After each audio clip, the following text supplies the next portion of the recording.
جايين النهارده نتكلم على قائمه المنتخب اللي رايحه ان شاء الله افريقيا وربنا يستر. هنبدأ بحراس المرمى، محمد الشناوي ما نختلفش عليه، واحمد الشناوي، نختلف عليه، محمد صبحي. نختلف عليه. فين محمد عواد يا باشا؟ هو مش عواد بس، هو انا اللي سامعه، بص انا ما ماشي. بتفرجش على الدوري المصري كتير، بس اللي انا سامعه اللي عامل قلق جنش. في يا باشا جنش، في بسام، في محمد عواد. انا مش متابع معاك الصراحه ثلاثة. أنا يا الدوري باشا المصري، بس متابع. أنا يا باشا الصراحه متابع. سامع اللي عامل قلق. احمد الشناوي يا باشا ما بيلعبش اساسا في فرقته اساسا. الشناوي اصلا مبدئياً. مصاب.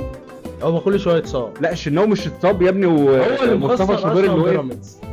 لا يا ابني الشناوي محمد هيرجع. محمد الشناوي. لا محمد هيرجع. محمد هيرجع. محمد صبحي بقى له اكتر من 3 شهور اصلا ما بيلعبش. ايوه انا صبحي ده ضايع ما اصلا بيلعبش. بسبب بطوله افريقيا اللي فاتت. محمد ابو جبل وفين يا باشا؟ محمد ابو جبل يا باشا فين دلوقتي؟ جاباسكي. انت بتلعب. طب انت واخد الحراس بناء على ايه؟ بناء اللي هم لعبوا مثلا بطوله افريقيا اللي فاتت، يبقى انت كده ما بتتفرجش على الدوري المصري. انت مش عارف بتكذب كده. انا هو